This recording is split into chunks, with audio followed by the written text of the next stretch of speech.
Good morning, student. Chapter 11, Art and Architecture. We have done the painting and the next paragraph is buildings and monuments. Let's start this. India has a number of monuments and historical buildings. The unmatched monuments make us imagine and feel the glory of India in the past. Almost all the monuments and buildings are famous for their beauty and important historical and religious significance. Let us learn about some of them. In this next paragraph, हम क्या पढ़ेंगे? Buildings और monument के बारे में पढ़ेंगे. India has a numbers of monuments and historical buildings. या भारत में जब आप भारत के हिस्ट्री पढ़ोगे तो आपको पता चलेगा कि नंबर्स ऑफ बिल्डिंग आपके देश में बहुत सारी बिल्डिंग्स और मॉन्यूमेंट्स हैं और उन्हें देखकर आपको एक बहुत प्राउड फील होगा कि आप उसे देख के आश्चर्य फील करोगे. स्ट्रेंज लगेगा कि इतनी अच्छी और इतनी ये चीज़ें जो बनी हैं हमें देख के इतना स्ट्रेंज लगता है कि ये उस टाइम में जब आज के इस मॉडर्न टाइम में इतनी साइंस ने इतनी तरक्की की, उस टाइम में इन लोगों ने कैसे इसे बनाया और जो आज तक वो अपनी जगह पे है उसे देख के आप बहुत प्राउड फील करोगे that you are living in such a country that the numbers of monument and building you will feel proud on yourself. The unmatched monuments make us imagine and feel the glory of India in the past. इन सारी monuments और buildings को देख के आपको proud feel होगा. आपको ये भी महसूस होगा कि हमारा देश कितना ग्लोरियस है, कितना ग्लोरीफुल है कि हमारे देश में ये सारे ऐसे monuments और buildings हैं. Almost all the monuments and buildings are famous for their beauty. जो भी मॉन्यूमेंट्स और बिल्डिंग्स बनाई जाती हैं वो फेमस होते हैं कि वो अपनी ब्यूटी के लिए कि किस तरीके से इन्हें बनाया गया है, कौन से पत्थरों का इस्तेमाल किया जो आज तक कितने टिके हुए हैं, जिन्हें हम कितने साल पुराने हो जाते हैं लेकिन आज भी अपनी जगह पे हैं. कुछ अपने सिर्फ अपनी ब्यूटी के लिए फेमस होते हैं, उसके साथ साथ इनका एक हिस्टोरिकल इम्पोर्टेंस भी होता है और वो रिलीजियस सिग्निफिकेंस के लिए भी फेमस होते हैं. उनमें से एक है ताजमहल जो हम पढ़ने जा रहे हैं. Here is a picture of the Taj Mahal. Taj Mahal के बारे में आप सबने सुना होगा, सब जानते भी होंगे कि ये विश्व के 7 अजूबों में से एक है. इसका नाम 7 वंडर्स ऑफ द वर्ल्ड में से एक है और यहाँ है ताजमहल के बारे में पढ़ेंगे. The Taj Mahal is an Ivory white marble mausoleum located in Agra. ये क्या है? ताजमहल क्या है? एक मकबरा है, ठीक है, जिसे वाइट मार्बल से बनाया गया है और ये कहाँ पे लोकेटेड है? आगरा में, उत्तर प्रदेश या in your state. It was constructed between 1632 to 1653 by the Mughal Emperor Shah Jahan to house the tomb of his favorite wife Mumtaz Mahal. ये जो मुग़ल बादशाह थे शाहजहां, उन्होंने बनवाया था और इसका कंस्ट्रक्शन हुआ था 1632 से 1653 तक.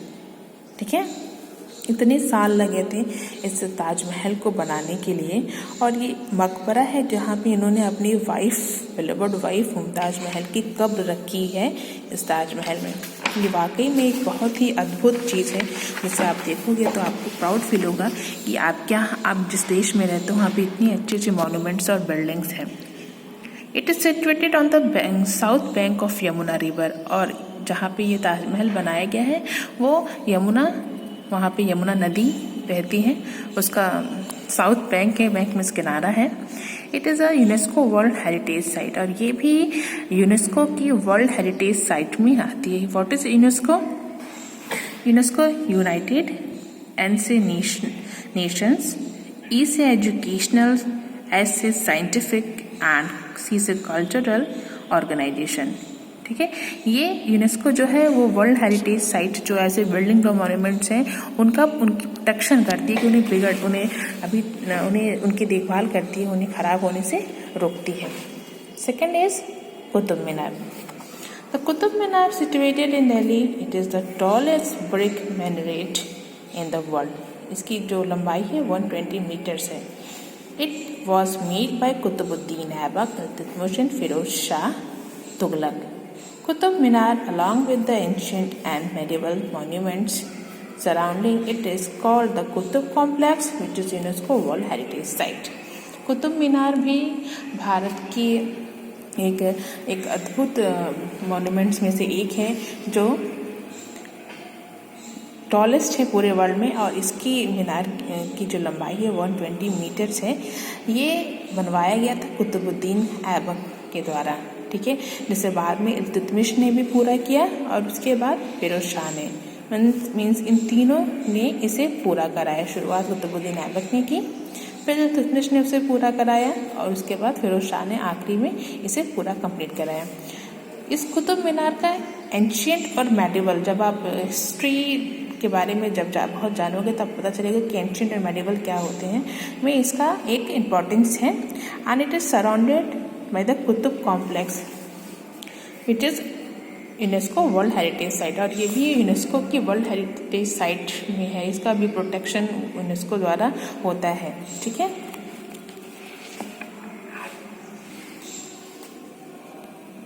This is red fort. Red fort क्या आपको तो पता होगा कि हर 15 अगस्त को प्राइम मिनिस्टर यहाँ से तिरंगा फहराते हैं, ठीक है। तो ये रेड फोर्ट है, यहाँ हम रेड फोर्ट के बारे में जानेंगे।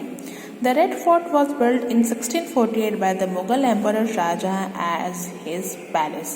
ये रेड फोर्ट का जो निर्माण हुआ था, जो बनाया गया तो 1648 में बनाया गया था, और जिसका निर्माण मुगल सम्राट शाहजहां ने अपने एज इज पैलेस, अपने महल के रूप में कराया था। It is located in Delhi, ये दिल्ली में है। It has a number of museums, इसमें क्या है, नंबर ऑफ म्यूजियम्स है। On the Independence Day, 15 August, the Prime Minister of India hosts the tricolor at its main gate and gives a speech from its ramparts. It is a UNESCO World Heritage Site. इसे शाहजहां ने अपने palace के लिए बनवाया था, और यहाँ से ही भारत के प्रधानमंत्री तिरंगे को फहराते हैं और यहाँ से खड़े होकर स्पीच देते हैं। ये भी यूनेस्को के वर्ल्ड हेरिटेज साइट में आता है। तो अभी आपने ताजमहल के बारे में जाना, कुतुब मीनार के बारे में जाना और रेड फोर्ट के बारे में जाना। इसे आप फिर से रिवाइज करिए। कल हम चार मीनार पढ़ेंगे, इंडिया गेट पढ़ेंगे और अशोकास पिलर। ओके।